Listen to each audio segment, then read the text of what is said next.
17장 9절 10절 말씀 보겠습니다.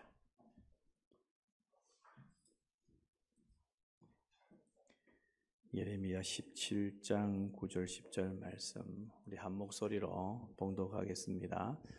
만물보다 거짓되고 심히 부패한 것은 마음이라.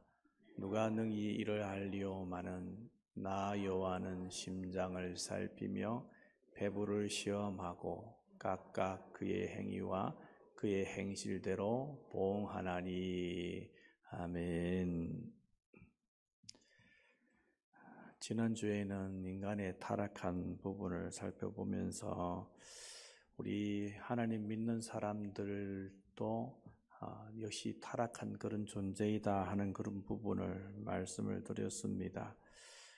우리가 악을 행하지 않는 이유가 여러 가지가 있겠지만은 대표적인 것은 우리가 악을 행하지 않는 이유는 다른 사람들의 눈을 의식해서 악을 행하지 않습니다. 우리 속에 선한 것에 대한 거룩한 열망이나 혹은 죄에 대한 그 혐오함이 있어서 악을 행하지 않는 것이 아니라 다른 사람들이 내가 이 악을 행하게 되면 어떻게 나를 볼 것인가 하는 그런 다른 사람들의 눈 때문에 그 악을 행하지 않는 그런 모습이 얼마든지 있다는 것이죠. 우리가 교회 내에서 그런 악을 행하지 않는데 평상시 살면서 술, 담배 먹고 마시고 하는 사람들이 교회에 와서는 절대 그렇게 하지 않습니다. 교회에 올 때는 이 담배 냄새는 안 피는 사람들이 기막히게 알아내거든요. 그래서 어떻게 합니까?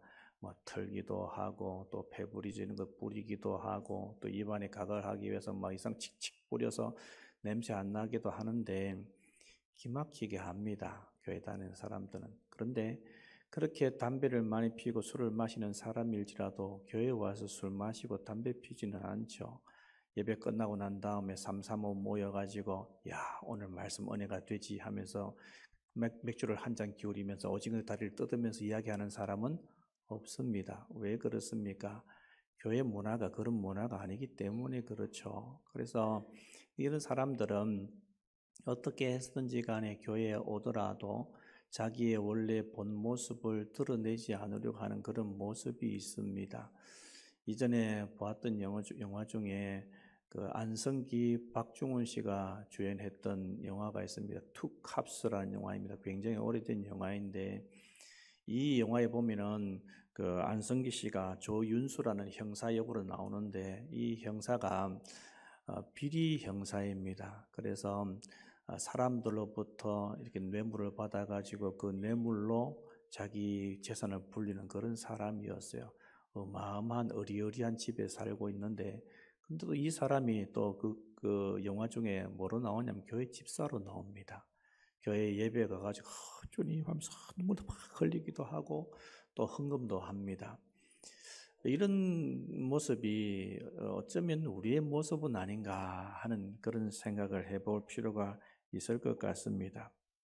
우리는 겉보기에는 그럴싸하게 보이지만 실상 우리 속에 악한 것이 참 많이 있죠. 남몰래 혼자 앉아서 어두침침한 데 앉아서 다른 사람들의 눈을 피해 죄악의 독을 야금야금 마시고 있는 그런 사람들이 아닙니까?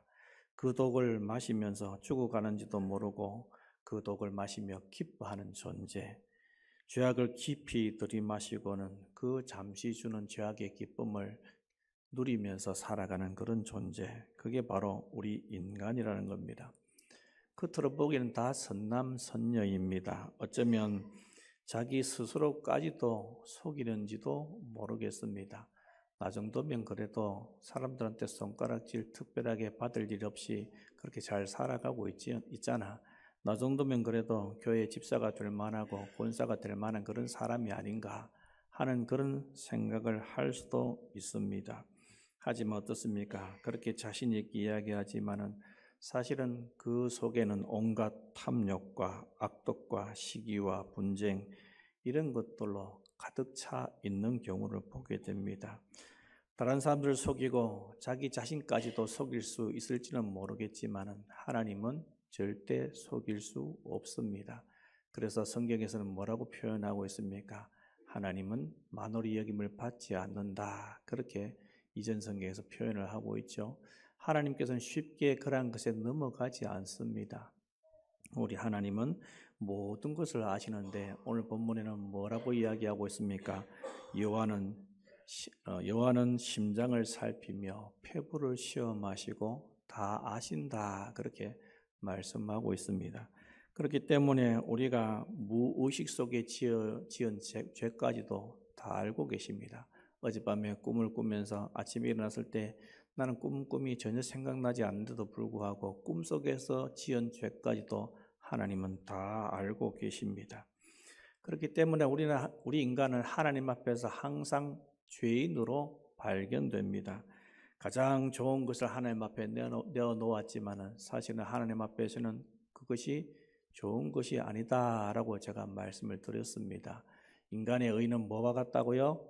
더러운 옷과 같다. 그렇게 말씀을 드렸습니다. 우리가 아무리 정결하게 순결하게 살아가는 것 같을지라도 하나님 앞에서는 아무것도 아닙니다. 자, 그렇다면 우리 인간이 타락했다고 이야기하는데 그러면 얼마 정도 타락했는가? 오늘은 그 부분에 대해서 중점적으로 살펴볼 것입니다. 제가 여러분들에게 계속해서 설교하는 가운데 이 부분은 여러 번 말씀을 드렸습니다. 그렇기 때문에 조금 반복되는 그런 경향이 없지 않아 있는데 가만히 들어보면 또 하나님께서 큰 은혜를 주셨다는 것을 깨달아 알 수 있을 것입니다. 우리가 얼마나 타락했는가, 우리 인간이 얼마나 타락했는가 하는 것을 아는 것은 매우 중요합니다. 그렇기 때문에 자신이 얼마나 타락했는지 제대로 깨달아 알게 되면 하나님의 사랑이 얼마나 큰지 그것도 똑같이 깨달아 알 수가 있는 겁니다. 제가 이전에 그런 말씀을 드렸습니다. 하나님을 제대로 알기 위해서는 우리 인간을 제대로 알아야 되고 우리 인간을 제대로 알기 위해서는 하나님을 제대로 알아야 된다 하는 그런 말씀을 드렸습니다. 우리 인간이 어떠한 존재인지 타락한 정도가 어느 정도인지 제대로 알게 되면 하나님께서 얼마나 사랑이 대단하시고 은혜가 대단하신지 그것을 깨달아 알 수 있는 겁니다. 자, 그렇다면 우리 인간은 얼마만큼 타락했느냐 답부터 말씀드린다면은 우리 인간은 전적으로 타락했습니다. 인간은 전적으로 타락했는데 그냥 타락한 정도가 좀 심하구나 저래가지고 어떻게 살아가나 할 정도로 그렇게 타락한 것이 아니라 타락할 데가 없을 정도로 완전 바닥을 더 이상 칠 수 없을 정도로 타락한 존재가 바로 우리 인간입니다. 타락이란 말만 들어도 참 사람이 악하게 보이는데 타락이란 말 앞에 뭐가 붙었다고요? 전적이란 단어가 붙었습니다.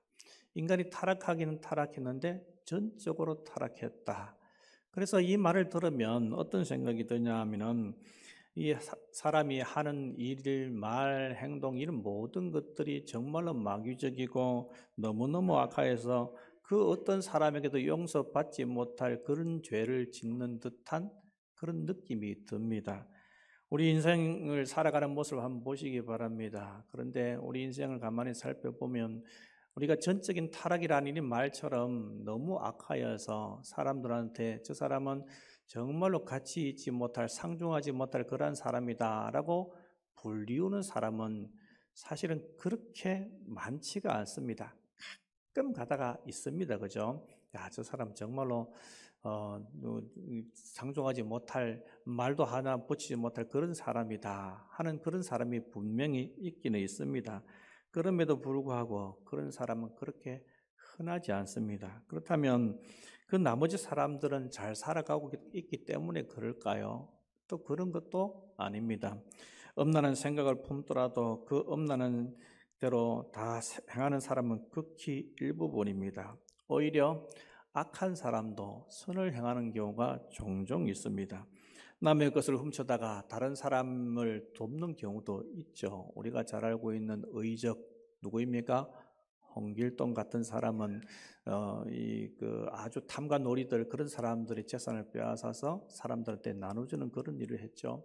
로빈훗 같은 사람도 보면 영화에 그런 일을 합니다. 우리는 그 사람들을 의적 그렇게 이야기하는데 대부분의 사람들은 그렇게 의적 활동을 하지는 않죠. 뭐 때문에 합니까?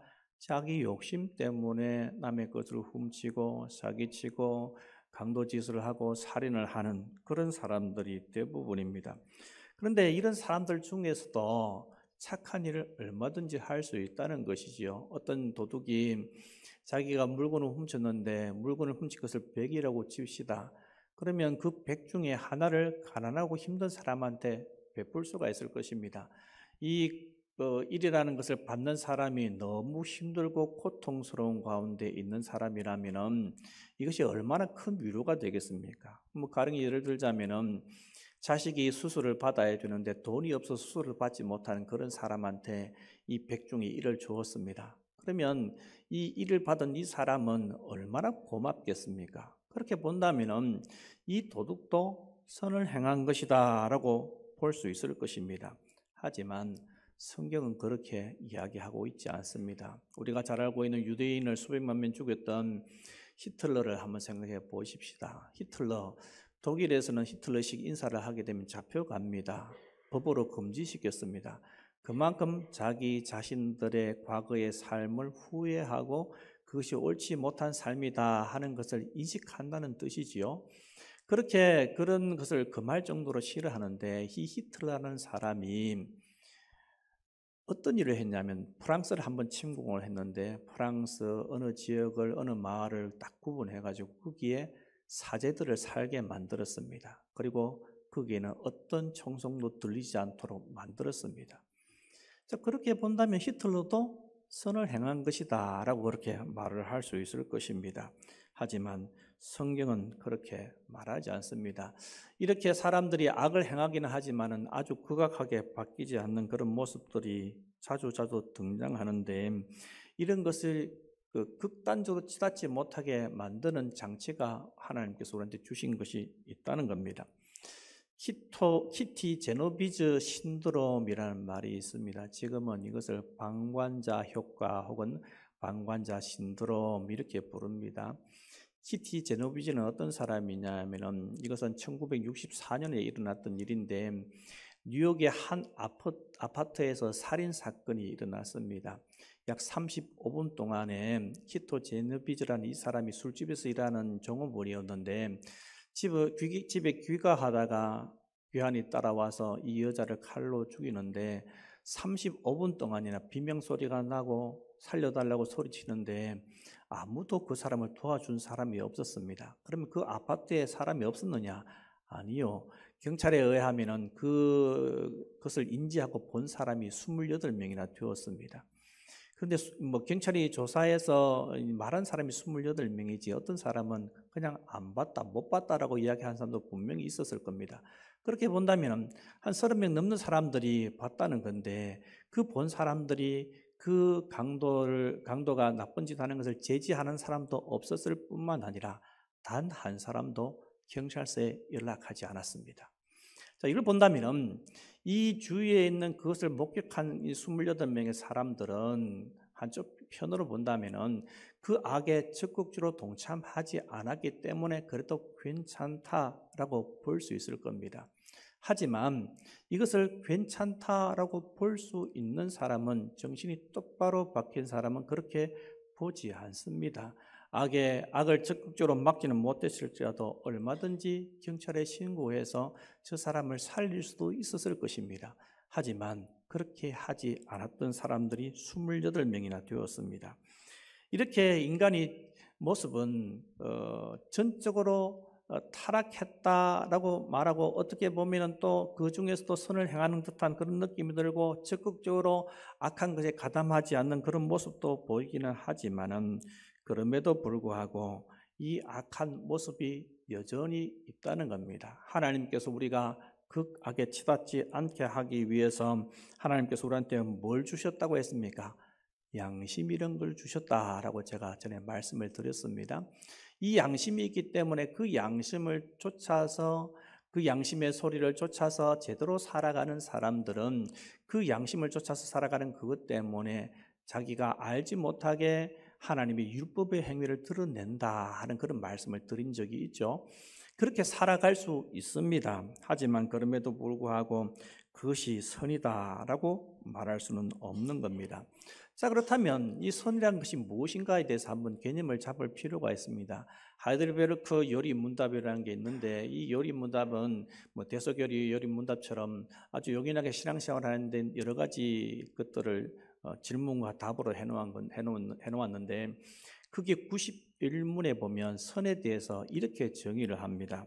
오직 참 믿음에서 시작하여 하나님의 법을 따르고 하나님의 영광을 향하는 것이다. 세 가지 조건을 이야기하고 있습니다. 첫 번째는 오직 참 믿음에서 시작한다. 올바른 믿음이 있어야 된다는 것이고요. 두 번째는 하나님의 법을 따라야 된다. 하나님의 말씀에 일치해야 된다는 것이고, 그리고 세 번째는 목적인데 하나님의 영광이 목적이 되어야 한다라는 겁니다. 이렇게 이것을 만족할 때 그것이 바로 선이다라고 말할 수 있습니다. 우리가 잘 알고 있는 유명한 위인 중에 알버트 슈바이처 박사가 있습니다. 알버트 슈바이처 박사 이야기는 신앙 서적으로도 많이 나옵니다. 그래서 아이들도 많이 읽는 그런 책인데, 이 알버트 슈바이처 박사가 굉장히 똑똑한 사람이고 음악에도 저희가 깊은 사람입니다. 대단한 오르게니스트이고, 그리고 또 이 사람은 철학자이고 또 신학자였습니다. 이 사람이 가지고 있는 그런 지식들, 이런 것을 가지고 있으면 얼마든지 부유하게 사치스럽게 삶을 살 수 있는 그런 능력이 있는 그런 사람이었습니다. 그런데 이 사람이 어디에서 살았습니까? 아프리카에서, 가봉에서 가난하고 힘든 사람들을 의술로 치료하는 그런 삶을 살았습니다. 대단한 거죠, 그죠? 어떻게 자기의 편안한 삶을 포기하고 거기에 가서 그런 봉사를 할 수 있느냐? 대단한 겁니다. 그런데 문제는 뭐냐 하면은, 이 사람은 삼위 하나님을 부정하는 사람이었습니다. 자유신학자입니다. 그리고 이 삶 자체가 하나님께 영광을 돌리는 그런 삶을 살지 않았습니다. 자, 그렇다면 이 사람이 행한 것은 어떻게 보면 우리 인간적으로 보았을 때는 선이다라고 말할 수 있지만 하나님의 측면에서 보았을 때 선이 아닌 것이죠. 자, 앞에서 하이델베르크 요리 문답에 대해서 이제 뒤에서 이야기한다면은, 이 사람 첫 번째부터 잘못되었습니다. 뭐가 잘못되었습니까? 하나님을 믿는 올바른 믿음이 없었다는 것입니다. 그렇기 때문에 하나님의 측면에서 보았을 때는 이것은 참된 선이다라고 말을 할 수 없는 겁니다. 타락한 사람이 악을 행하면서 살다가 어쩌다 선을 행했다고 해서 하나님께서 그것을 기뻐하시지 않습니다. 앞에서 이야기했던 도둑이 자기가 훔친 백을 가지고 선한 일을 했다고 해서 그것을 좋아하고 기뻐하시는 하나님은 아니라는 겁니다. 이 어떤 사람이 사기치고 도둑질하고 그렇게 하는 폭력으로 살아갔던 사람이 돈을 많이 벌었습니다. 그리고 아버지 생신이라고 해서 뭐 소고기 사오고 선물 사오고 또 오면서 또 가난하고 힘든 사람을 보고 나서 그 사람한테 적선을 했다고 칩시다. 와가지고 아버지한테 자랑을 합니다. 아버지, 제가 아버지 생신이라고 이런 것을 사가지고 왔습니다. 받으세요. 또 아버지한테 하는 이야기가, 오다가 제가 가난하고 힘든 사람이 있어서 제가 오늘은 그래도 다른 날도 아니고 아버지 생신이라서 그 사람한테 적선 좀 하고 왔습니다. 이렇게 말했을 때 아버지가 그 소리를 들었을 때 마음이 어떨 것 같습니까? 야, 그래도 저놈이 나쁜 짓은 하긴 하지만 그래도 착한 일을 좀 하네. 그 가난하고 힘든 사람한테 준 적선한 그 돈은 어디에서 나온 겁니까? 결국에는 다른 사람들의 피눈물을 뽑아서 착취해서 나온 돈 아닙니까? 그 돈으로 착한 일을 했다. 과연 그것을 정신이 똑바로 박혀있는 아버지라면 잘했다, 정말로 잘했다, 정말로 너는 내 아들이다, 자랑스럽다 라고 이야기할 수 있는 사람이 누가 있습니까? 하나님 아버지도 마찬가지입니다.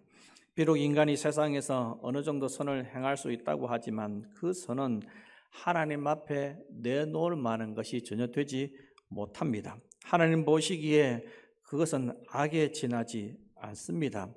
전적으로 타락한 사람은 근본적으로 하나님을 기쁘시게 할 수도 없고, 전적으로 타락한 사람은 하나님께서 원하시는 선을 행할 수 없습니다.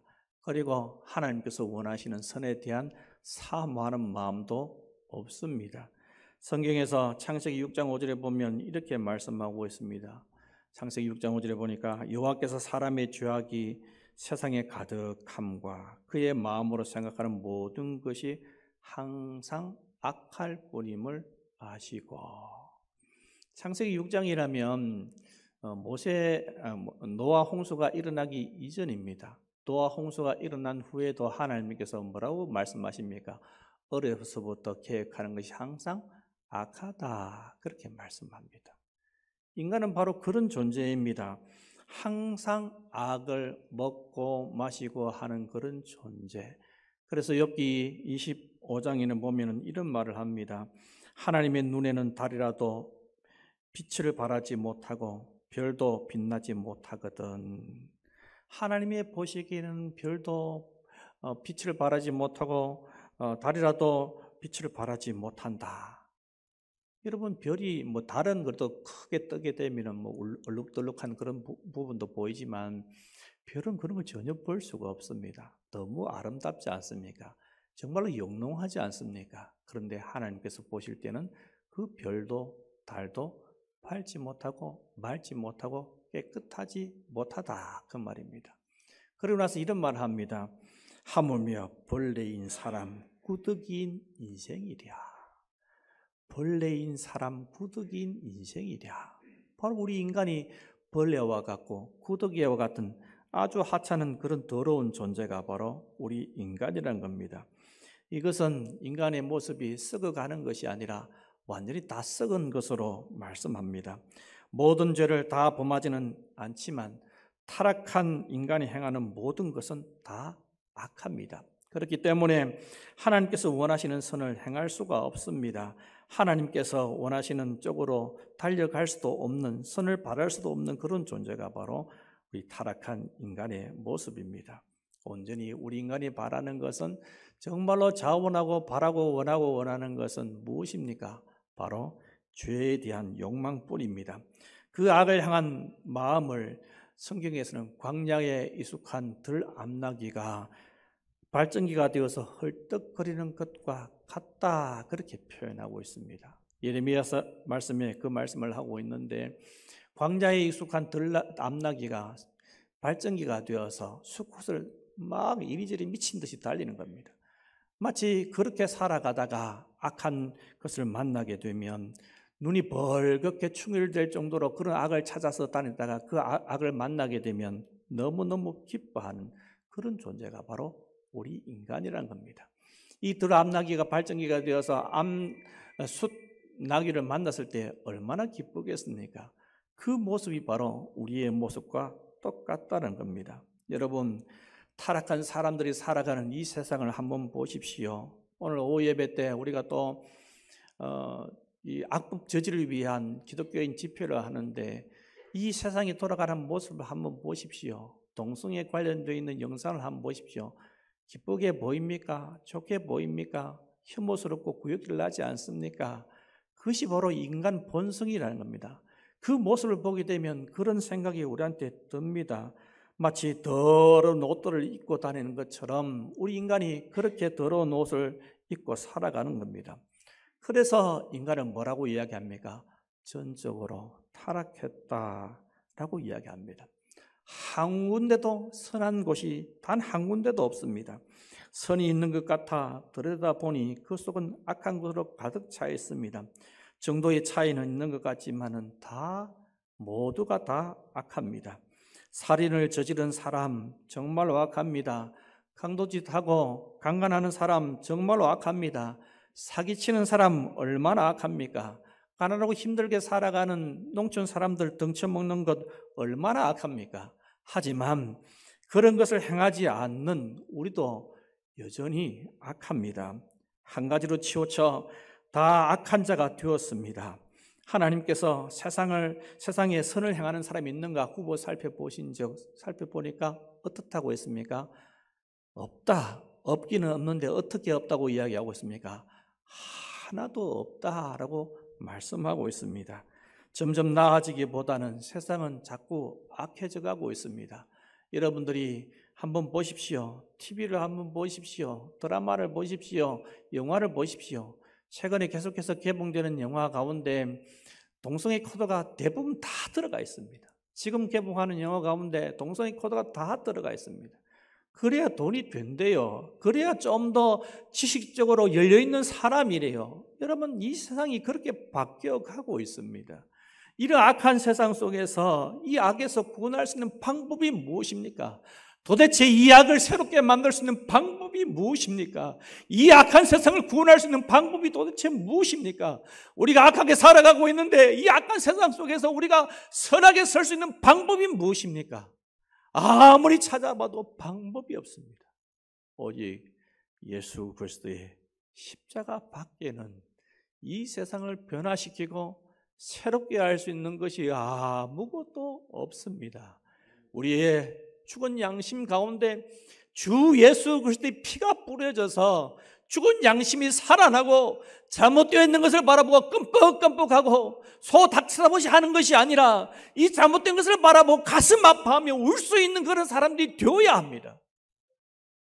그렇게 될 때 이 세상에 좀 더 하나님께서 원하시는 사람으로 세상으로 설 수 있지 않겠습니까?